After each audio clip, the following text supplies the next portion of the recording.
What if one decision could change the fate of an entire continent? What would you do if the future of Europe rested on a single moment? Imagine a moment, one decision. It could change everything.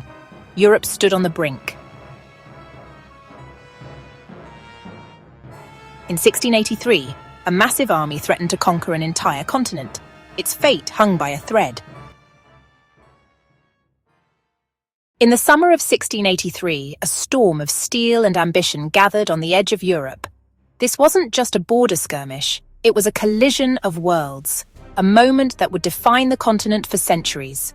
From the heart of the Ottoman Empire, a colossal army marched west. Hundreds of thousands of soldiers, a river of humanity drawn from across 3 continents, moved with a single terrifying purpose. Their destination, the city of Vienna, the Golden Apple, the gateway to the heart of Europe. At their head was the ambitious Grand Vizier, Kara Mustafa Pasha. Driven by a burning desire for glory, he saw this campaign as his destiny. He dreamt of a new empire rising from the ashes of Christian kingdoms. In his mind, Vienna was not just a city to be conquered, it was a symbol to be shattered. He wanted to subjugate all infidels. But standing in the path of this seemingly unstoppable force was one man, Count Ernst von Starhemberg, a battle-hardened veteran and military governor of Vienna. As the emperor and his court fled the approaching horde, Starhemberg remained. He faced an impossible choice. His garrison was small, numbering less than 20,000 men against a force more than 10 times its size. Open war meant certain doom. So, he chose a different, desperate path.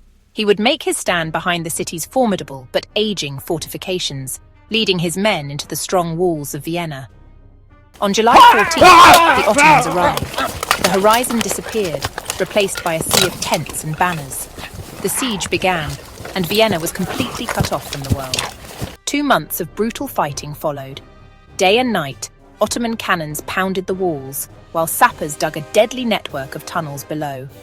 The defenders fought back with ferocious courage, but their numbers dwindled and supplies vanished. They held firm, but time was running out.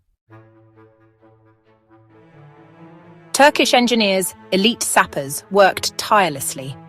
In the darkness beneath the city walls, they dug a network of tunnels.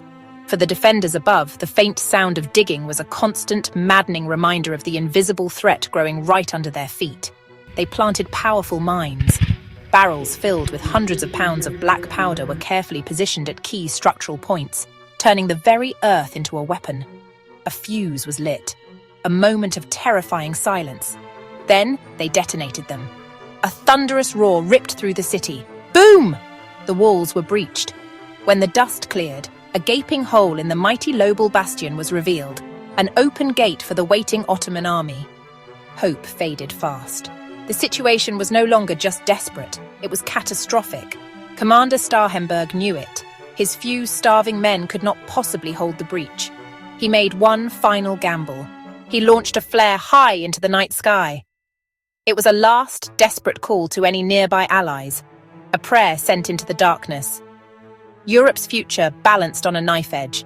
Without a miracle, the fall of the city seemed inevitable. It was now a matter of hours. For the beleaguered defenders of Vienna, hope was all but extinguished. 2 months of relentless siege had ground them down to their last reserves of strength and spirit. But then, as the first light of dawn broke on September 12, 1683, something shifted. A sight that seemed impossible. A prayer answered. A miracle. On the Kahlenberg Heights overlooking the city, an Allied army appeared. It was the Relief Force, a coalition of Christian armies led by the formidable King of Poland and Grand Duke of Lithuania, Jan III Sobieski. A veteran commander renowned for his military genius, he had answered the Pope's call to defend Christendom. For the exhausted soldiers peering from the city's battered ramparts, the sight was a jolt of pure adrenaline. Hope, which had been a flickering ember, now roared back to life. Sobieski knew a conventional battle was not an option. The city couldn't hold. He made a bold, decisive choice. He would not command from the rear. He would personally lead the charge. The stakes were impossibly high. This wasn't just about saving Vienna. It was about halting the Ottoman advance into the heart of Europe. The fate of a continent hung in the balance. With a final prayer, he spurred his horse forward, at the head of 3,000 Polish Winged Hussars. These were not mere cavalry. They were the elite shock troops of the Commonwealth, feared across Europe. Ottoman chroniclers struggle to describe the terrifying spectacle. Their accounts speak of a supernatural event, a flood of black pitch, one wrote, that flowed down the hillside, burning and destroying everything it touched. They saw the hussars not as men but as an elemental force, a sky full of storm clouds, their polished steel armor glinting like a forest of lances coated in blue metal. The ground trembled, the air filled with the thunder of hooves and the eerie whistle from their wings, a sound designed to sow terror. For the Ottoman army, it was the apocalypse made real, a truly terrifying sight.